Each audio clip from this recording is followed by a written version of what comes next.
Okay, so what do you want to start talking about? Whatever you want, really. You're the interviewer. Yeah, okay, okay, the most important question. Okay, so when you got when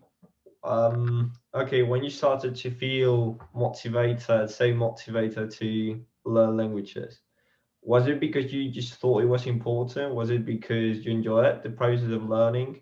Was it because you met someone in particular who made you open your mind? Or yeah. Um, well, my journey is a bit different from um sort of someone who just spoke one language and then decided they wanted to speak many languages.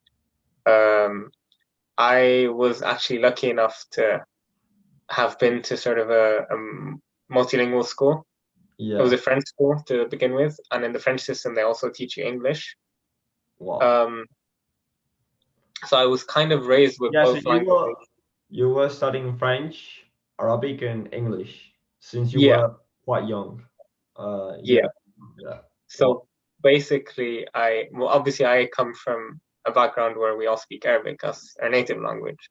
Yeah, And then um, when I got my parents put me in a French school since I was 3 years old. So I started learning French as well.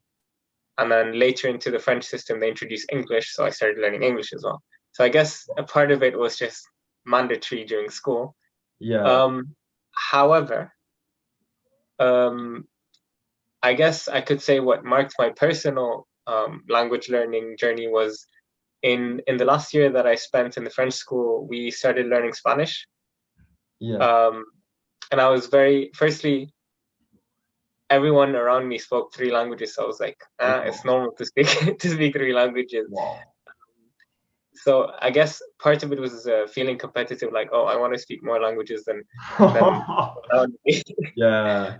You want to stick out of the crowd, don't you? Yeah. And I quite liked the lessons that we had. So the teacher was very sort of um, engaging. He showed us elements of Spanish culture as on top of sort of vocabulary and things. So sometimes we'd have to analyze songs or Yeah. cook a dish following a Spanish recipe and then bring it to class. Yeah, I think songs are really a good way to learn languages because you make a emotional connection with the language. So, for example, Exactly. you just like start try to study grammar or vocabulary, you may know emotional connection. And it's just like try to make input of data in your brain. But if, for Yeah. example, you make emotional connections, you kind of appreciate more the language and you have a more feelings for that language, and it's kind of Yeah. easier to keep going. Yeah, hmm And I think you make a very valid point about emotional connection because I feel emotionally connected to French because it was a big chunk of my childhood. Um, so, so even though I'm in England right now, um, I feel warm towards French students in my class, for example, and like I want to befriend them and I want to speak French together. Just because one, obviously it's good to practice your language. It's good to meet new people from different backgrounds, but they also remind me of that period where everyone around me spoke French and things like that. yeah, Um, but another aspect is, I guess, what you're just saying is just focusing on, oh, I'm going to learn this much vocab and this is a table, this is a pen. It doesn't really stick with you. If there's a lack of an emotional yeah. connection to what Well, you're that's doing, yeah, it's going to be a very difficult journey. But through the engaging activities that my teacher included, I sort of developed emotional connection to Spanish culture in addition to the language. So it, it, it was kind of a win-win, I guess. You can't really have yeah. if you really want to get engrossed in a language, and I guess you would know as well. You can't Yeah, really have. I've got one question. Like, for example, because you've got no obligation to no external obligation to learn Spanish, for example. Yeah. What was the motivation to learn languages? It was just because you thought it was important for your professional career. or is it Right. because you thought it was important to have more freedom, more to speak more people, to get to know more about things that you liked, or was it just because you are passionate about learning languages? What was the most inner motive to I think there's more than one answer to that. I mean, the reason why I guess I sort of went on a bit of a tangent when you asked that in the beginning was because I wanted to mention the emotional part, which comes from my childhood, and then the other aspects which I came to learn about as time went on. So, in other words, um, yes, there's the emotional part that made me want to learn Spanish because my teacher was engaging. So I wanted to learn that language because I found it exciting. So part of it was just being passionate about the language and culture. Another part of it was the fact that the summer before university, I had done 3 years of Spanish by then. And then I had stopped learning it for 2 years. And I was like, I want to do something useful with my summer. Um, but I don't want it to be boring either. So I Yeah, was you know like, what? I really feel that the best moment to start learning a language, and particularly if it's a language quite different from the languages that you've learned before, is the mm, summer, bro. When you have a break, you can't just full time with that. mm, You know, because for example, uni, for example, right now, if I want to learn Chinese, I can't just like try to listen to podcasts. It's not going to work. work, yeah, Yeah, so it's a very good time, very good time to yeah. to start learning languages. Yeah. Yeah. And I guess just going back to your question, so yeah, when I had more free time, I was one was the passion for the language and the culture, and two was feeling like I was doing something productive. And then I guess the last part, which developed over time, so after I started improving my level of Spanish and being able to talk more and more fluently, was how I realized that it's actually also important in terms of your employability. And also in terms of getting to know people. For example, I've been able to speak Spanish almost every time I've traveled. Yeah, I got to Um, know you because of that, to be honest. Didn't yeah, you know that? Yeah. yeah. So when I was helping you with your university registration, I was Yeah, like, this is I mean, something you could practice. yeah. But I mean, there's a kind of control. I don't know if it's controversy, but for example, like, because you talk to Spanish people in the UK, Hmm. you know, they want to, like, people also want to practice languages. So it's like, you know what? Yeah, so they want to speak in English. Yeah. Yeah, Um, it's kind of you want to learn, the other one wants to learn. It's kind of it happened to me sometimes when for example, I went to Germany because I wanted to mhm. practice my German and Yeah. people wanted to speak to me in English, and it Mhm. was kind of controversial to some extent. Yeah, Yeah. I think part of it is for Germans, it's like, oh, he doesn't have a good level in or like a good enough level, or he's still he. It's going to be easier to speak in English, so let me just speak to him in English. And obviously, they think it's better because the communication, the transaction yeah, will be faster. But actually, it means you don't get to improve your language.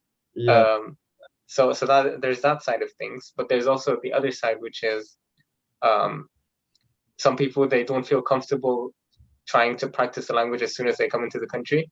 So, uh, for example, maybe you wanted to practice English as soon as you came, but I met with other people who were struggling to talk about their problem, like, oh, the heating isn't working in my accommodation. And they couldn't explain that to the staff. So it right. was easier to speak to them in Spanish. Um, so I guess it depends on what your purpose is. But the good thing is, for example, in our university, there's a language partners Oh scheme. yeah, Yeah. So you say, oh, I want to practice my English, and I'll help you practice your Spanish. Then you get someone who wants to practice Spanish and help with English, and yeah. then you can meet up and do like half an hour each, for example, and things like that. Yeah, I've been trying that with an application which is called, well, I forgot the name, but there was an application I tried to Mhm. use to do that, and I met one Mhm. person, and we did one meeting once. But I feel like normally it doesn't really work for me in the long term. Really? No, like maybe once I can meet someone once, but it's not like I Yeah. see that person weekly for 6 months. Yeah, Yeah. that doesn't happen to me. I don't Is know it if called? Was it called Tandem? The tandem. app that you. Yeah, yeah, Yeah. yeah. Have Um, you ever used it? I have, and I also have mixed opinions about it. Um, on one hand, most of the people, you speak to them a bit, like one day, and then that's it. You probably won't get a chance to speak to them Yeah, again because yeah, they're too busy or they're never online when you are, or things like that. yeah. However, once I met someone from Spain Wow. who was sort of very friendly on the app and stuff. Yeah. And sometimes the app doesn't notify you when you get them, or at least in the early versions, because I used it 2 years ago. Okay. Um, so I wasn't getting notifications when they were online or something like that. So I was like, "Oh, do you want to switch to WhatsApp?" And they were like, "Okay." Um, and then from that, we were able to sort of practice every day. Every day.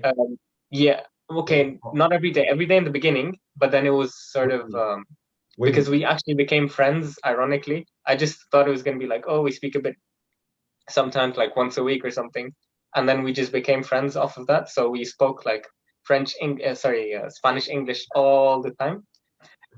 So I think because of that experience, and I think I met someone else as well on there. So I met two people who made it worthwhile for me. Wow. Yeah. But it was after like going through many profiles, so it can take time to get. Yeah, maybe it's because they want to promote people to buy the premium membership. So it's like Maybe, they yeah. make it They, like they, more they yeah, efficient changed than a lot, yeah. that. Yeah. Yeah. But there are other websites. I met someone from Mexico on another website. I don't remember the name, but I might be able to get it for you. And we spoke for almost a year, so Wow. it's possible. Wow. Yeah, I mean I talked to one woman one day. That was it. Yeah. From Germany. From Germany, yeah. Yeah. Now, if you try like different profiles, because they also list their interests and things that they like. So if Oh, you just keep trying a bit, like few people every day message, see who comes back and stuff. yeah. I was lucky again. I was in my summer, so I had time to sort of look through different profiles, try different things, try different websites, try different people.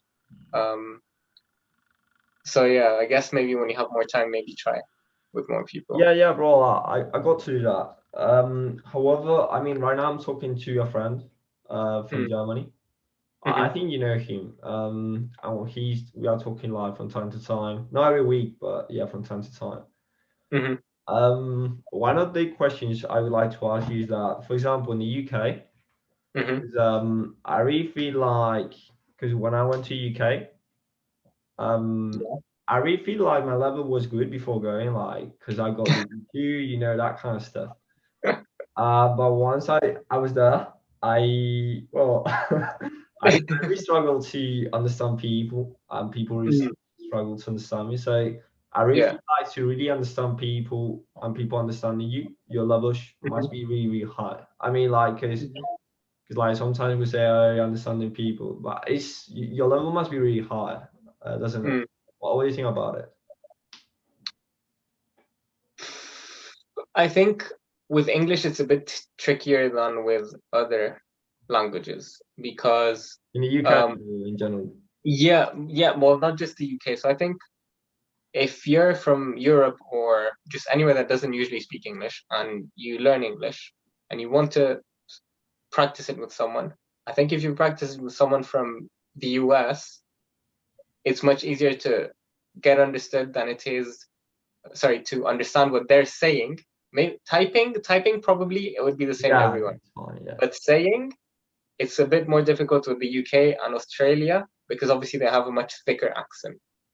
Um, Whereas the US is more international. Most of the series are from the US, most of TV shows, movies, everything. So you're more acquainted with it. Yeah. Um, But even However, even people, I think people, I mean, US people, I think they tend to understand more in general than people from the UK yeah, accents. What yeah. would you think? Yeah. But the other point would be that you still do need to have sort of a decent level to be able to understand and be understood. So it doesn't just because people from the UK don't understand you doesn't mean that necessarily. that your level is very high, but but it's just incompatible because of the accent. It can be that also your level isn't just there yet.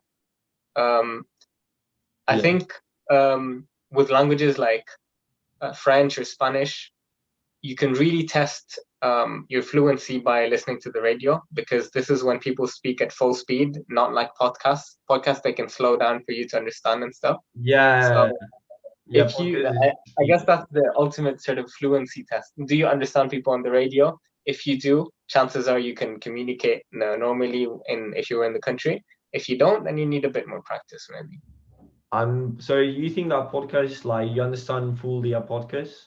Maybe it's not enough to say that you have level, to I speak. mean, it's obviously my personal opinion, but Yeah, I no, just I think understand. that I want you to know about that. Yeah. yeah, I just think that if podcasts can be slowed down on purpose, even honestly, even if it's by someone who's just talking, I don't know, a podcast about history and telling you the history of the UK or something, they can be speaking rather slowly. Whereas because maybe they're trying to like set a tone, or they're very passionate and they want to explore the different features. I don't know.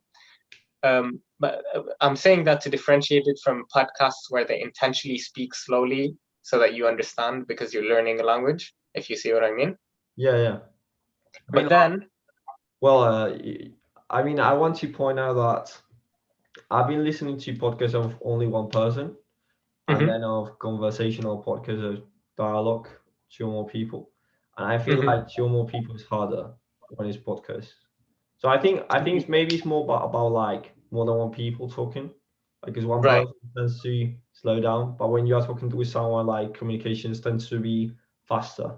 Yeah, yeah, yeah. yeah, I guess maybe that's why, because um yeah, on the radio it's always like the host and then they have a guest and then they're bouncing ideas off each other, or um yeah, or like advertisement, they go really fast because obviously they have limited slot and they need to try and fit as much information as possible. yeah. um I think that probably is one of the main reasons, and mm, yeah, in the radio tend to give out of information fast as well. Yeah, yeah, particularly.